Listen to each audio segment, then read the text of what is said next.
Welcome to another episode of Music Therapy. I am John Thewin, a mental health therapist, and today we are listening to your recommendation of Depression by REN. If you have any future songs you want me to listen to, please throw them in the comments and I will get to them as soon as possible. Let's get into it for all you renegades out there.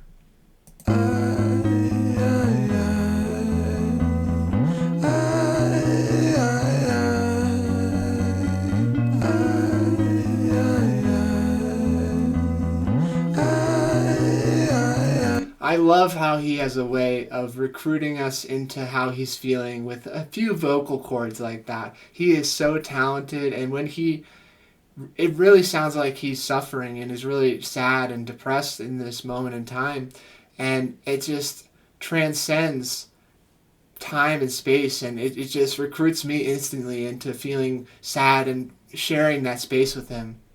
My thought patterns are composed by a time bomb for an author, like pigs to the slaughter. Symphony of self-doubt sings out, breath starts getting shorter, running water. It's the state that I wish to become. Instead, concrete envelops my movement and I'm rendered deaf and dumb. Yeah, so he is feeling immobilized, stuck, and helpless, like he is pinned down by concrete. And all he wants to do is be flexible, to be like water and be able to flow wherever life takes him. But depression can be super crippling, super debilitating, to the point where people can't even get out of bed. They can't take care of themselves, brush their teeth, take care of their activities of daily living. And when depression gets that bad, it's so important to seek out professional help. And he sounds like he's a little burnt out with professional help, whether that's the double-edged sword of medication or therapy not working for him for a variety of reasons. Unable to heed the advice of others. Don't tell me things will get better, cause so far things haven't gotten better. I've got the sweater, poster child, bipolar, ADHD, therapist, wet dream. I don't want to talk about my father, I don't want to talk about my dead friend, I don't want to talk about... Yeah, so he is burnt out, he is fed up, and he is exhausted with the healthcare system. He does not like traditional talk therapy where it focuses on past traumas, because he's done it probably so many times to this day, and it hasn't worked for him. So he's burnt out, he's exhausted, and sometimes talk therapy can re-trigger and re-traumatize people if not done correctly with a good therapist. Because if you're not feeling safe, and one emotion that Ren was feeling in Sick Boy was hypervigilance. Like, he is seeing things, he is hearing things, he doesn't want to talk about his past traumas because he doesn't even feel safe in this moment. And so if you ever do trauma work, it's so crucial to be able to calm your body down, to relax, to feel safe. Otherwise, it's not going to work.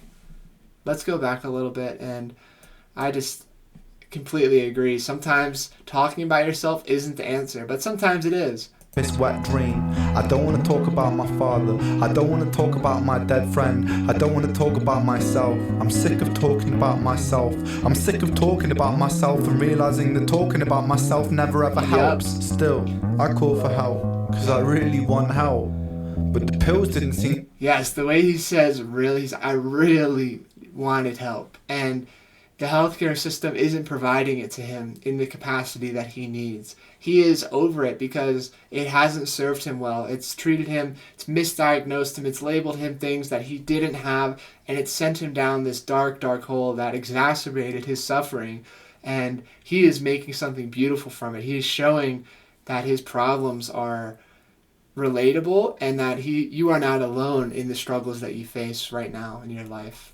To help, and the therapist didn't seem to help, but still I want help. I've danced with the devil in hell, I've sat in a prisonless cell, and here I always dwell, in this prison in my soul. Yes, and that is what I see frequently in people with depression, is that their environment is not the problem typically. Sometimes you can be congruently depressed, and that would be like your dog dies and you absolutely feel depressed about that, and that typically lasts 6 months on average, congruent depression. But clinical depression is looking in the mirror and seeing that the final boss, your own worst enemy, is yourself, and that this depression exists because of a chemical imbalance, because of lack of serotonin and dopamine in the brain, and it causes us to feel like we can't do anything. The reward motivator pathways are not there, and it is so difficult to escape a prison that is of your own creation.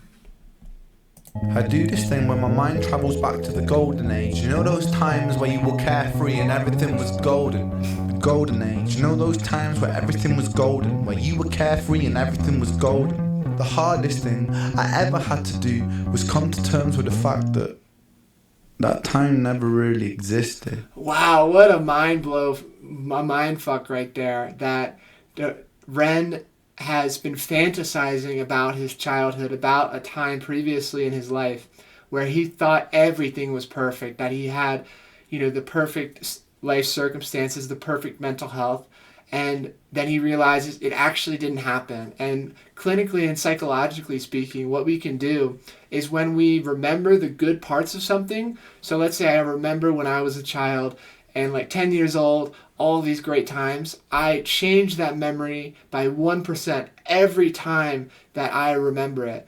And it's like, imagine a filing cabinet and you pull out an old memory, and every time you remember it, you change that by 1%. So if you're over time remembering all these supposed good times and fantasizing, it changes that memory 50%, 100% over time, to the point where that memory is a figment of your imagination and it doesn't hold any grounds in reality.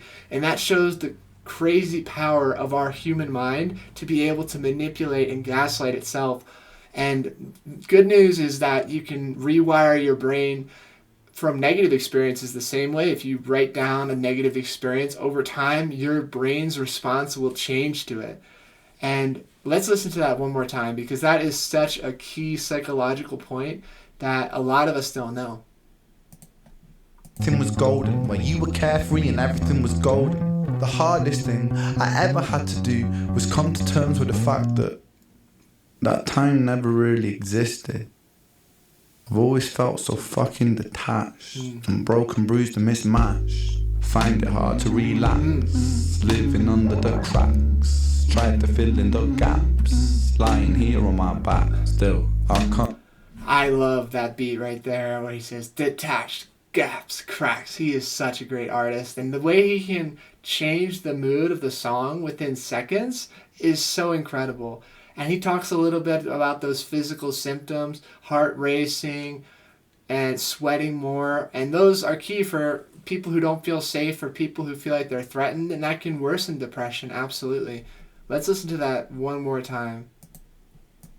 Find it hard to relax, living under the cracks. Tried to fill in the gaps, lying here on my back. Still, I can't find it. Sense of peace in my mind declined it. Pulse increase and my sweat combines with a feeling so deep I fall inside it. Depression, I hate you, depression. Your constant oppression, respond with aggression. They say depression brings you lessons. Constant stressing conceals blessings. Yes, so you can sense his anger and his rage percolating through the surface here, that he is fed up, he is over it, and he just wants to fight his depression. He wants to make it a person and fight it, because that's what he's doing right here. He is personifying his depression, and what that means is he's applying something that isn't human and making it human. So creating a person out of his depression and getting angry at it, because that's the tip of the iceberg, right? The rage, the anger. But what's under the surface is the sadness and the despair and the sorrow and the suffering. I'm curious to see where this goes. You will grow in broken settings. Fuck those lessons. Fuck depression. Wow, the way he said that, you just fuck those lessons. Fuck depression. He is all in. He is over it. He's dealt with this his entire life. It is so difficult. It is so crippling, and yet he's still here. And there's a great saying that cracks let the light in. And the idea is that cracked people are stronger than those who have never been cracked, who have never suffered. Because when we're damaged, the light comes in and it heals it stronger than if it was never actually damaged. And so there are some lights at the end of the tunnel for depression that show you the lengths of suffering, and sometimes we need that suffering in order to feel at peace with ourselves and to have that equal and opposite feeling.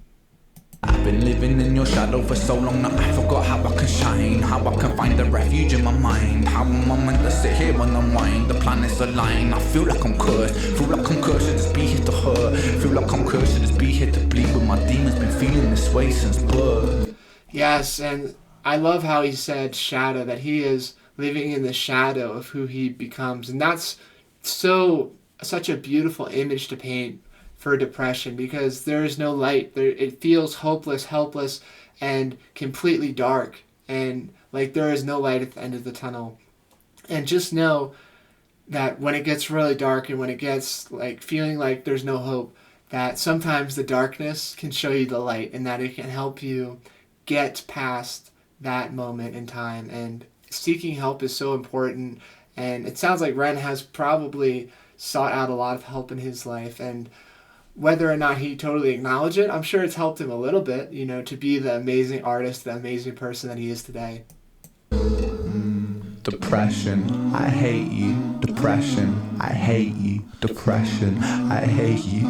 Depression. Wow, so he's getting emotional, and it's amazing. The first I hate you depressions were like his transition from anger to I'm mad to now I'm feeling what's under the iceberg. I'm feeling sad. I'm feeling the despair. I'm feeling the sorrow of my depression, because it is inescapable. This is what depression does to me, is it makes me emotional. It makes me have to sit here and cry and deal with these emotions. And such a powerful artist. Let's listen to that one more time, that transition. Really try to listen to his tone here.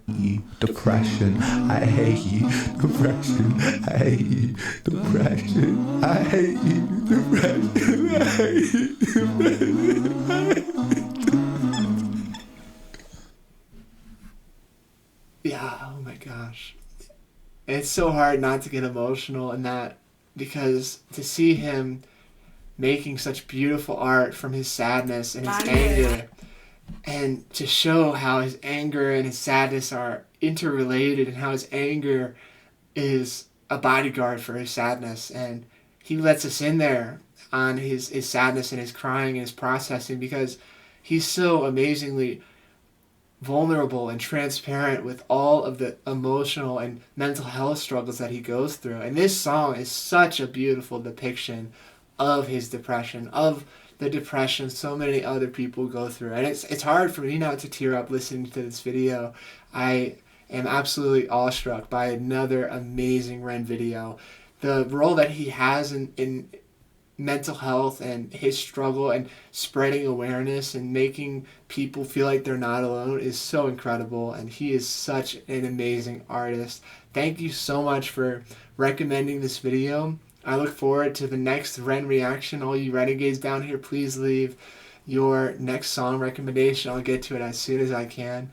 And thank you so much for listening. I really hope that I see you in the next music therapy video.